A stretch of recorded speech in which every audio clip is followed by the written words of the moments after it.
तो आज की इस वीडियो में हम देखेंगे कि एक 16 साल के लड़के ने बिना कोई सपोर्ट के अपने नॉलेज के साथ अपना पहला लाख कैसे कमाया। तो चलिए शुरू करते हैं। तो ये बात है जब मैं 8th स्टैंडर्ड में था और मुझे पता चला कि हम एक कंपनी की प्रोडक्ट्स ही नहीं, उस कंपनी का हिस्सा भी खरीद सकते हैं शेयर्स की फॉर्म में। क्योंकि मेरे पापा कोविड के टाइम जो था जनवरी 2020 से स्टॉक मार्केट में है, थोड़ा थोड़ा उधर से भी इन्फ्लुएंस हुआ था, कह सकते हो। स्टार्टिंग डेज में मैं यूट्यूब वीडियोस देख के स्टॉक मार्केट के बेसिक्स को समझ रहा था। लगभग 1 या 1.5 साल में मैंने स्टॉक मार्केट के सारे बेसिक एलिमेंट्स को समझ गया था और अभी मैं था इंटरमीडिएट लेवल पे।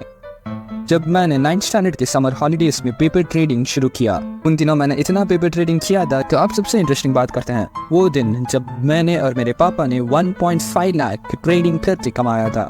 ये दिन था 25 अगस्त 2023। हम हमारे घर में वर्मा लक्ष्मी फेस्टिवल मना रहे थे और मैं और मेरे पापा हमारे सेटअप के साथ लगभग 25 ट्रेड्स लिए, जिनमें से 23 ट्रेड्स हमारा ग्रीन रहा और लगभग 2 ट्रेड लॉसेस में गए, जो था 30K। समझ सकते हो, 1.5 लाख और वो भी सिर्फ एक ही दिन में, नहीं कुछ घंटों में। ये मेरा जिंदगी का सबसे बड़ा अचीवमेंट था। पर बता दूं कि हमने लगभग 8 से 9 लाख का कैपिटल यूज किया था, जो कि हमारा रिस्क को भी बढ़ा देता है। आप सोच रहे होंगे ये सिर्फ लक की वजह से हुआ होगा, पर बता दूं इसके पीछे जो ट्रेडिंग नॉलेज और एक्सपीरियंस है ना, अगर आप भी वो पालोगे आप भी ऐसा पैसा बना पाओगे। और हमेशा एक बात याद रखना कि पैसा बनाने का नहीं, पर पैसा बनाने के तरीके को सीखो। तो अभी मेन टॉपिक पे आता है। तो मुझे ओल्ड रेयर और प्रेशियस कॉइन्स कलेक्ट करने की हॉबी है। तो मेरे पापा से डायरेक्ट पैसे मांग तो नहीं सकता था, तो इसलिए मैंने मेरे पापा को बोला कि मेरे अंकल से मेरे लिए एक गोल्ड कॉइन खरीद लो, और ये बात पे वो मान भी गए। तो मैंने खरीदा एक सऊदी का गोल्ड कॉइन जो लगभग 35,000 का था। वक्त बीता और मैंने टाइम के साथ और भी एक्सपीरियंस गेन किया। नवंबर महीना एंड होने वाला था, तो मैंने ये डिसीजन लिया कि मैं उस गोल्ड कॉइन को बेच के मैं खुद से ट्रेडिंग स्टार्ट करूंगा। और मेरे पापा इस बात पे अग्री भी हो गए और उन्होंने मेरे लिए मेरे माँ के नाम से एक डीमेट अकाउंट खोल के दिया। कुछ दिनों बाद हमने उस गोल्ड कॉइन को 43,000 में बेचा और फॉर सम रीज़न मेरे पापा ने 5,000 काट दिए थे और बाकी के 38,000 मेरे डीमेट अकाउंट में ट्रांसफ़र कर दिए। तो अब सबसे चैलेंजिंग पार्ट आता है कि मैं ट्रेड कैसे करूँगा, क्योंकि मैं सुबह 9 बजे स्कूल को जाता और फिर से 4 बजे स्कूल से वापस आ जाता। तो ट्रेडिंग वैसे करना तो इम्पॉसिबल था। तो इसलिए मैंने ट्रेड को ऑटोमेट करके रख दिया था। हाँ, ट्रेड को ऑटोमेट करके रखता। इसलिए मैं स्टॉक ऑप्शंस में ट्रेड किया करता, क्योंकि उसमें हम buy price, stop loss, trigger price सब कुछ सेट करके रख सकते थे। इसके कारण जब मैं स्कूल में होते हुए भी जब मेरा सेटअप बनता तभी मेरा ट्रेड एग्जीक्यूट हो जाता।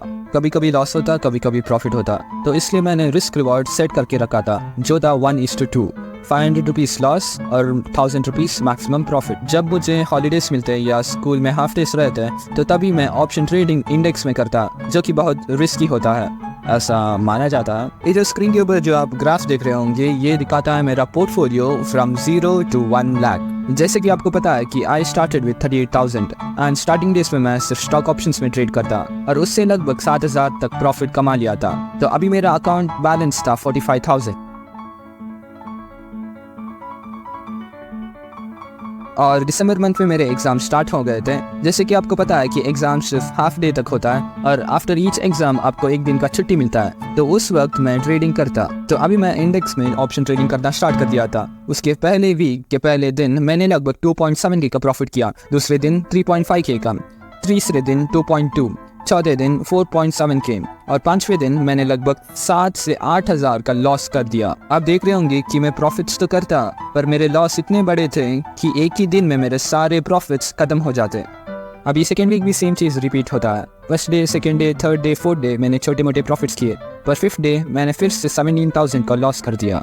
इस सब के बाद मेरे अकाउंट में सिर्फ 28,000 बचे हुए होते हैं। ओवरऑल थर्ड वीक मैंने सबसे बड़ा प्रॉफिट अभी तक कमाया था, जो था लगभग 36,000 का। उनमें से 19,800 मैंने एक ही दिन में कमाया था। ये मेरे अभी तक का सबसे बड़ा profit up to date earn किया हुआ है। ओवरऑल अभी मेरा अकाउंट बैलेंस 66,000 है। ये जो 4th वीक में ट्रेडिंग कर रहा हूँ, ये 2023 का आखिरी हफ्ता था। लिटरली यार, ये जो 4th वीक इतना घटिया गया कि क्या ही तो बताओ। इतने बड़े बड़े लॉसेस किए मैंने कि मेरे अकाउंट बैलेंस जो 66,000 बचे थे, वो लगभग आखिरी में 14,000 बच गए थे। 4th वीक का पहला दिन मैंने लगभग 4,000 लॉस किए। उसके नेक्स्ट डे 10,000 का प्रॉफिट किया। उसके नेक्स्ट डे 19,000 का फिर से लॉस किया और उसके अगले दिन फिर से 15,000 का लॉस। और अभी मेरे पास करंट 38,000 बचे थे। जो 38,000 से मैंने स्टार्ट किया था, मैंने फिर से वही आ गया था। तो अभी नेक्स्ट 5th डे मेरा इतना बड़ा लॉस हुआ कि अभी तक का वो मेरा सबसे बड़ा लॉस है। वो था 24,000 सिर्फ एक ही दिन में। समझ सकते हो, नए साल का पहला दिन। समझ सकते हो, नए साल का पहला दिन 1 जनवरी 2024 को मैंने मेरे सबसे बड़े लॉसेस बुक किया 24,000 का। इसके बाद मैं पूरा डिप्रेस्ड हो गया था, पूरा दिन रिग्रेट करता हूँ, और इसलिए मैंने डिसाइड किया कि उस 14,000 को पूरा रिस्क में। समझ सकते हो, नए साल का पहला दिन 1 जनवरी 2024 को मैंने मेरे सबसे बड़े लॉसेस बुक किया 24,000 का। इसके बाद मैं पूरा डिप्रेस्ड हो गया था, पूरा दिन रिग्रेट करता उस एक दिन के ट्रेड को। मैंने लगभग 2 हफ्ते तक ट्रेडिंग करना छोड़ दिया था, और क्या ही तो करता 14,000 में। और इसलिए मैंने डिसाइड किया कि उस 14,000 को पूरा रिस्क में लगाया जाए। जो 0 से हीरो ट्रेड होता है उसमें मैंने ट्रेड लिया निफ्टी 50 में, और हाँ, क्लिक हो गया। वो जो 14,000 बचे थे अभी 20,000 बन गए थे। 4 दिन का प्रॉफिट सिर्फ 14,000 में। अभी मेरे अंदर थोड़ी उम्मीद आ गई थी। मैंने उस 14,000 को जैसे 20,000 में बनाया हीरो 0 ट्रेड से, वैसे ही मैंने उस 20,000 को 22 बनाया, 22,000 को 26, 26,000 को 27, 27,000 से 30,000।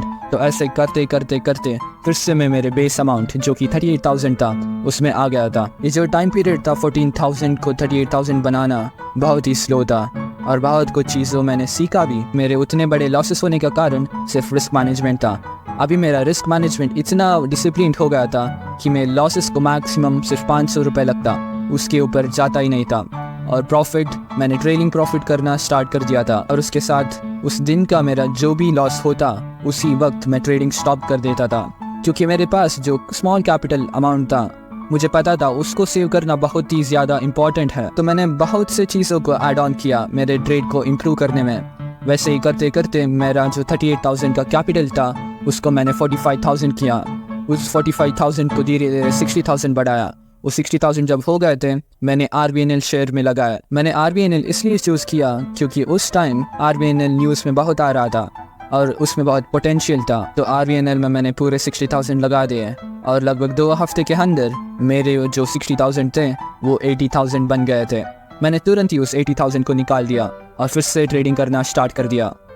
ये जो 80,000 अमाउंट मेरे पास अभी बच गए थे ये बहुत ही सफिशिएंट अमाउंट था। इससे मैं रिस्क मैनेजमेंट बहुत अच्छी तरह से कर पा रहा था और मैक्सिमम प्रॉफिट्स ले पा रहा था। अभी मैंने पुरानी जो मिस्टेक्स दोहराया था उसको ध्यान में रख के फिर से ट्रेडिंग करता गया। वो जो 80,000 अभी बचे थे उसको 1 लाख बनाने में बहुत से अप्स एंड डाउन्स आए, पर मैंने बिना कोई हार माने उसको अचीव करके दिखाया। ये जो सफ़र था 14,000 से 1 लाख बनाने तक बहुत ही बढ़िया था। बहुत कुछ चीज़ें मुझे सीखने को मिले। आखिर में मैं सिर्फ एक ही चीज़ कहना चाहता हूँ, ये मायने नहीं रखता कि आप जिस परिस्थिति में हो, अपनी ज़िंदगी में कभी भी हार नहीं मानना, ये चीज़ बहुत ही ज़्यादा इम्पॉर्टेंट है। और अभी मैंने खुद का क्लॉथिंग ब्रांड स्टार्ट किया है, रॉक्स या रॉक्स। उसके साथ मैं मनी मैनेजमेंट फर्म भी चलाता हूँ, और मैंने बहुत कुछ चीज़ें किया है। उसके साथ मैं कोर्सेज भी बेचता हूँ, जिधर मैं कैसे ट्रेडिंग करना है और स्टॉक मार्केट में कैसे एंटर होना है वो सब सिखाता हूँ। सो इट्स नाउ और नेवर। आपने जो भी चीज़ सोचा है उस पर एक्शन लेना शुरू कर दो और उस पर काम करते जाओ जब तक तुम उसे पा ना लो। तो इसके साथ मैं इस वीडियो को एंड करता हूँ। तो मिलते हैं एक नई वीडियो में, तब तक के लिए बाय बाय।